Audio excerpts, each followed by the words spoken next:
Okay, so to change the code, you press D, enter your code, which is currently 1, 2, 3, 4, and 5.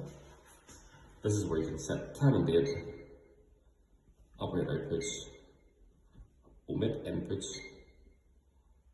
L2 users, review logs, and do some testing.